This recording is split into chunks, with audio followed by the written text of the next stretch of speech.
Bonjour à tous, ravi de vous retrouver pour ce premier rendez-vous d'information sur Al-Oula, à la une aujourd'hui. Au Palais Royal à Casablanca, Sa Majesté le Roi a présidé hier la cérémonie de fin d'année scolaire 2016-2017 de l'École royale. Les développements dans un instant.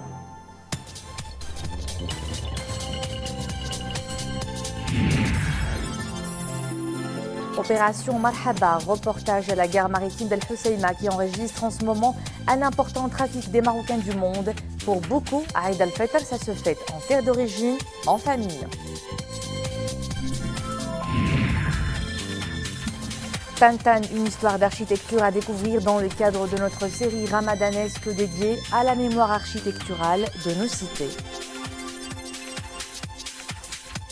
Casablanca d'abord, où Sa Majesté le Roi Mohammed VI a présidé hier au Palais Royal à Casablanca la cérémonie de fin d'année scolaire 2016-2017 de l'École royale. Le souverain était accompagné de son Altesse royale le Prince héritier Moulay Hassan, de son Altesse royale le Prince Moulay Rachid, de leurs Altesses royales les princesses et de son Altesse le Prince Moulay Ismail. Souad Anachad pour les développements.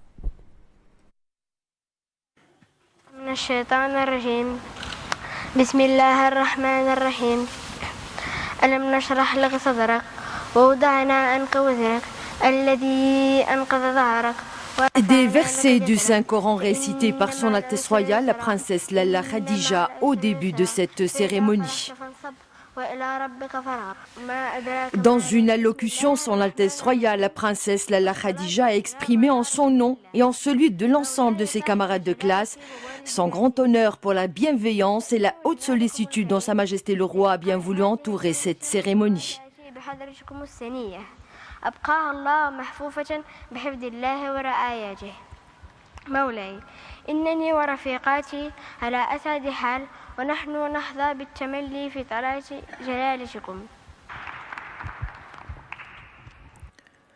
Son Altesse royale, la princesse Lalla Khadija et ses camarades de classe ont ensuite présenté des prestations artistiques en langue arabe, française, espagnole, anglaise, russe et chinoise, mettant en exergue l'ouverture du Maroc, sa vocation africaine, ainsi que l'amour profond et sincère que nourrissent l'ensemble des Marocains envers leur mère patrie.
Après l'allocution du directeur de l'École royale, M.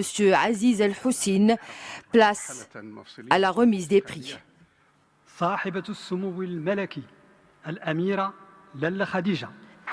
Ainsi, Sa Majesté le Roi a remis le premier prix de l'excellence à son Altesse royale, la princesse Lalla Khadija.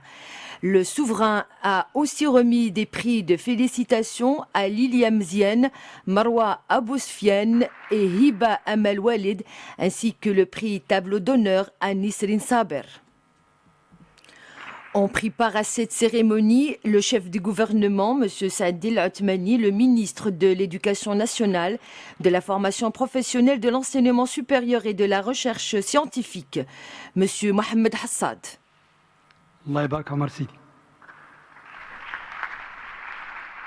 Place à présent au rappel des activités royales de la semaine.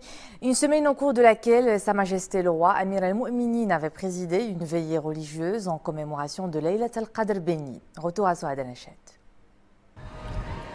Mercredi soir, mosquée Hassan II de Casablanca. Sa Majesté le roi Amir al-Mouminin, accompagné de son Altesse royale le prince héritier Moulay el-Hassan, de son Altesse royale le prince Moulay Rachid et son Altesse le prince Moulay Ismail, a présidé une veillée religieuse en commémoration de Laylat al-Qadr béni. Après les prières d'El-Isha et des Tarawih, des versets du Saint-Coran ont été récités par Zoubir al-Rouzi, 13 ans, originaire de Casablanca, lauréat du prix national Mohamed VI de mémorisation, de déclamation et de psalmodie du Saint-Coran. Le professeur Mohamed Razali Jekni Alem de la République de Guinée-Conakry a exprimé, au nom des ulama ayant participé aux causeries religieuses du mois sacré de Ramadan, ses vifs remerciements à Sa Majesté le Roi pour l'accueil et l'hospitalité réservée aux ulama africains. Cette veillée religieuse a été marquée par la clôture de Sahih al-Bukhari après lecture de Hadith al-Khatm. Le souverain a par la suite remis les prix Mohamed VI Ahl al-Qur'an et Ahl al-Hadith. Amir al-Mouminin a également remis le prix Mohamed VI des écoles coraniques dans ces 3 catégories, prix de la méthodologie d'apprentissage, prix du rendement et enfin prix de la gestion. Le souverain a ensuite remis le prix Mohamed VI pour le Adhan et le Tahlil créé sur haute instruction de Amir al-Mouminin dans ces 2 catégories, prix de l'excellence et le prix honorifique. Le souverain a été salué par M.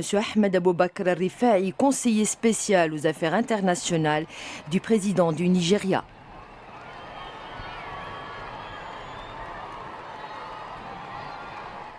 Une semaine également marquée par un entretien téléphonique entre Sa Majesté le roi Mohamed VI avec son Altesse royale le prince Mohamed Ben Salman Ben Abdelaziz Al Saoud à l'occasion de sa nomination prince héritier et vice-président du Conseil des ministres et ministre de la Défense par le serviteur des 2 lieux saints de l'islam, le roi Salman Ben Abdelaziz Al Saoud.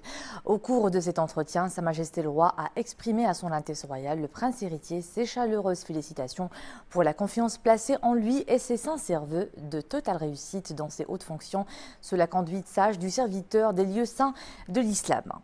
C'est demain que le Maroc célèbre Eid al-Fitr, mais ce dimanche marque déjà les célébrations de cette fête religieuse dans plusieurs pays arabes et islamiques. À cette occasion, Sa Majesté le roi Mohamed VI Amir al-Mouminin a adressé des messages de félicitations aux chefs d'État des pays islamiques, leur exprimant ses sincères vœux de santé et de bonheur et souhaitant à leur peuple frère davantage de progrès et de prospérité. Dans ces messages, Sa Majesté le roi souligne notamment, je cite, que c'est une occasion bénie qui, de par sa signification profonde et les nobles valeurs dont elle est porteuse, nous incite à réaffirmer par notre foi et notre conduite notre attachement aux enseignements de l'islam tolérant et nous exhorte aussi à incarner les idéaux de notre religion qui prônent la fraternité, l'unité, le juste milieu et la modération ainsi que le rejet de toute forme de division, de discorde, de fanatisme, de violence ou d'extrémisme. Fin de citation.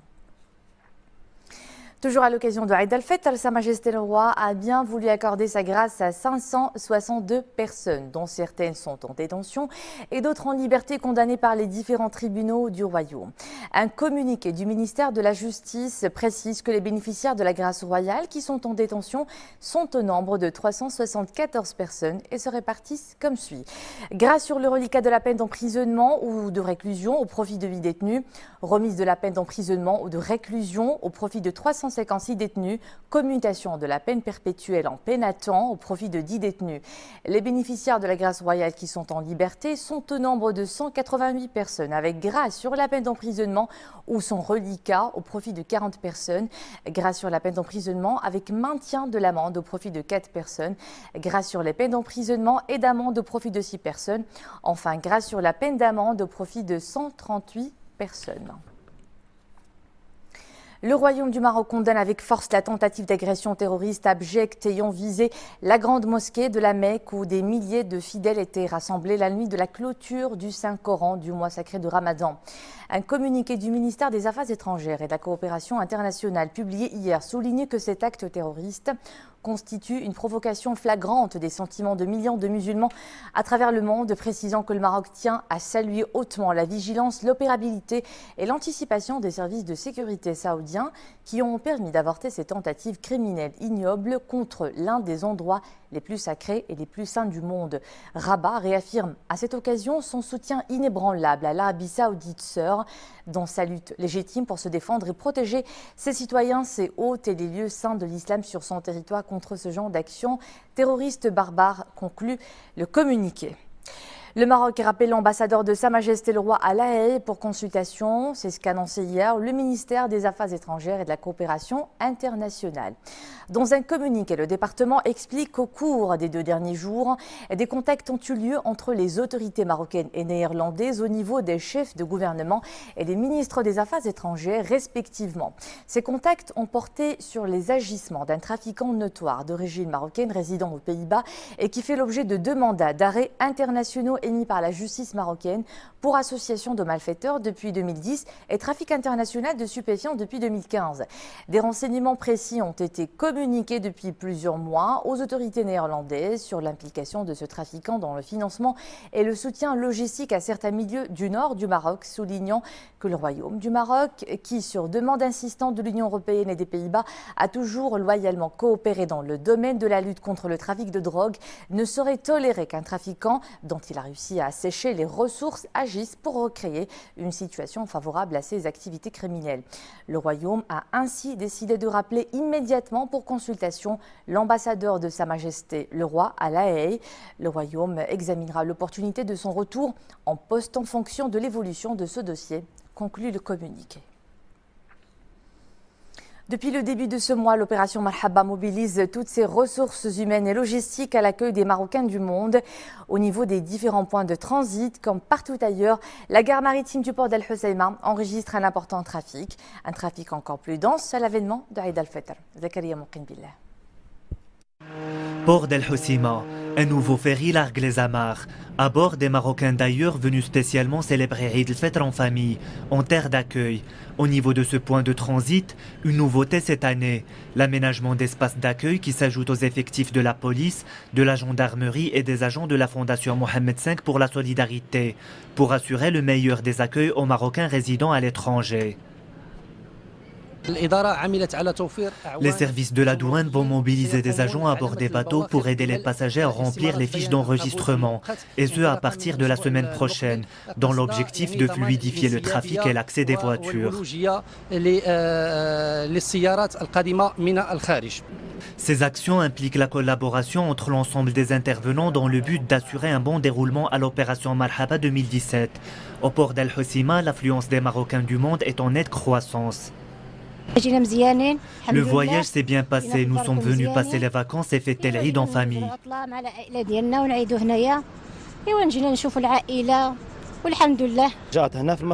Les formalités administratives se sont bien déroulées, tout a été facilité. Tout s'est bien passé, nous sommes venus passer les vacances en famille. Avec la fin du mois de Ramadan, les responsables s'attendent à une augmentation du nombre de voyages hebdomadaires au niveau du port. Ce nombre évoluera de 2 à 4 voyages par semaine, une cadence dédiée à faciliter la fluidité du transit au niveau de cette structure d'accueil. C'est demain donc que nous célébrons Eid al-Fitr, une fête religieuse qui revêt traditionnellement des aspects commerciaux importants. Les jours qui précèdent l'Eid sont marqués par une intense activité commerciale. C'est en effet le rush sur les magasins de vente de tenues traditionnelles qui font le bonheur des enfants, en particulier le jour de la fête. Après un mois d'abstinence, Eid al-Fitr, c'est aussi l'occasion de préparer des délices de table faits maison ou achetés d'ailleurs. Et comme le veut la tradition, les gâteaux traditionnels ont la côte, comme d'autres gâteries culinaires. Tout un rituel avant le moment privilégié des retrouvailles en famille et de convivialité.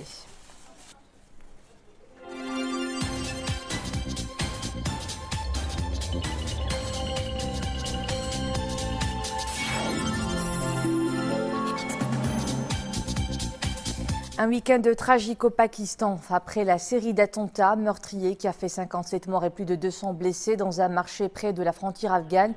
Un nouveau drame secoue le pays en ce jour de célébration de Eid al-Fitr. Un camion-citerne transportant des hydrocarbures a pris feu dans le centre du pays. Bilan, au moins 123 morts et une centaine de blessés. Le camion transportait 40 000 litres de carburant de Karachi à Lahore, capitale du Pendjab. 10 tués, une trentaine de blessés dans un attentat à la voiture piégée dans le nord de la province syrienne d'Idlib, tenue par les insurgés. Selon l'Observatoire syrien des droits de l'homme, l'explosion s'est produite sur un marché d'Al-Dana, ville proche de la frontière turque. Et pendant ce temps, des combats opposent toujours différents composants de l'insurrection dans cette province d'Idlib et plusieurs attentats y ont été imputés aux terroristes de l'État islamique.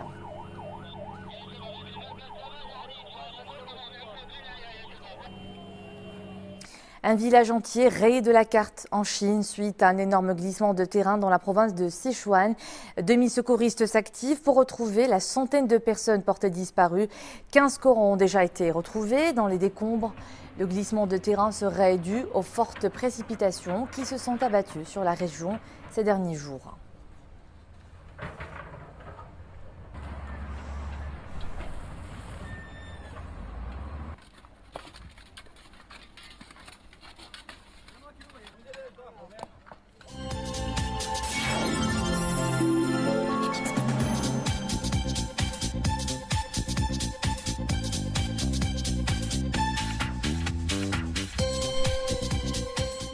Retour chez nous, le temps chaud persiste partout dans le pays avec des températures records jusqu'à 48 degrés sur l'intérieur des provinces du sud, le sud-est, l'oriental et l'intérieur du Souss.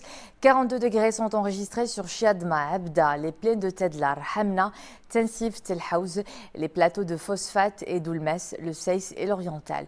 Le mercure affiche des valeurs de 31 à 36 degrés sur le Gharb, le Lokous, l'ouest du Rif, l'intérieur de Chabia et de Kalin et près des côtes centre. Cap sur Tantan, notre nouvelle escale de la série dédiée à la mémoire architecturale de nos cités. Historiquement, la province était un passage obligé des caravanes commerciales, un carrefour de civilisations qui ont façonné une architecture riche, inspirée entre autres de la présence andalouse et de l'architecture coloniale espagnole. C'est un reportage d'Abdullah Al-Shgr avec un récit de Zakaria Mouqin Billah.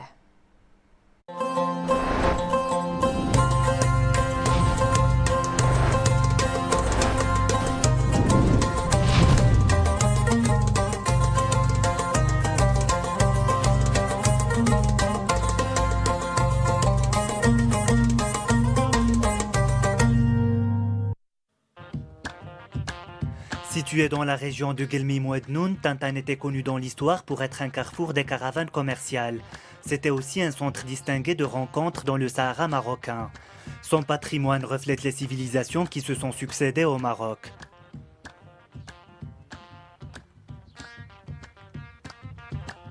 Tantan, le nom de Tantan provient du nom d'un puits, point de rencontre des Bédouins et des caravanes commerciales. En tant que centre urbain, Tantan n'est apparu qu'en 1937 avec la colonisation espagnole. وطنطان كمركز حضاري أو كمركز بشكل عام يعني مدني لم تظهر إلا سنة 1937 مع الاستعمار الإسباني. La ville est dotée d'un tissu urbanistique inspiré des arts de l'architecture andalouse.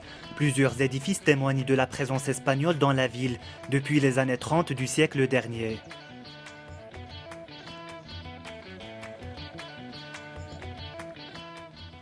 من ناحية الشكل يعني الإسبان حاولوا أن يقتربوا من Au niveau de la forme, les Espagnols ont essayé de se rapprocher de l'art architectural andalou ibérique et le mélanger avec l'art grec.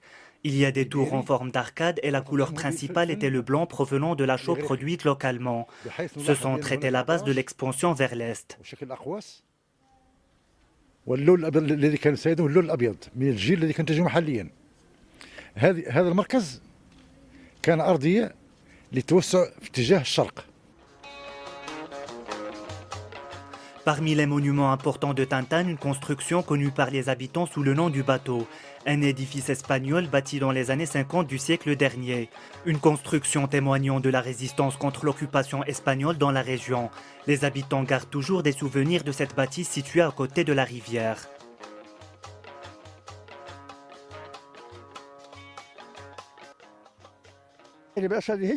Cette place a été construite en 1945.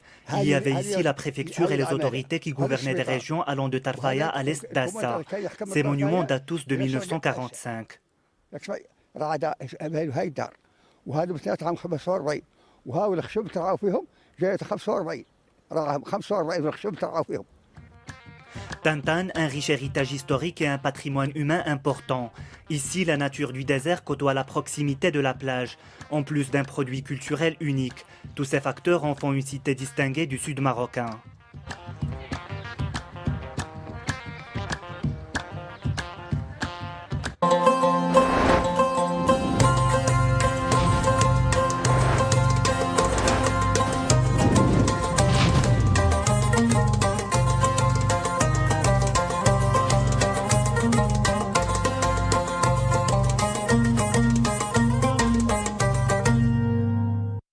Avant de nous quitter, ce rappel du retour à l'heure GMT+1 à partir du 2 juillet. L'heure légale du Maroc sera avancée de 60 minutes. Nos rendez-vous ou nos horaires de nos rendez-vous d'information connaîtront aussi un changement dès demain lundi. J'aurai ainsi le plaisir de vous retrouver à 19h. La principale édition de la journée sera programmée en arabe à 21h, le JT de la mi-journée à 13h, les JT en amazigh et en espagnol à 14h et le dernier bulletin d'information à 23h30.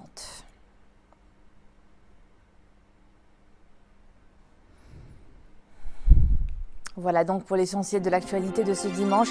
L'info se poursuit sur Al-Oula tout de suite. C'est Nissalim Benran que vous retrouvez pour le JT en espagnol. Bonne journée à vous tous.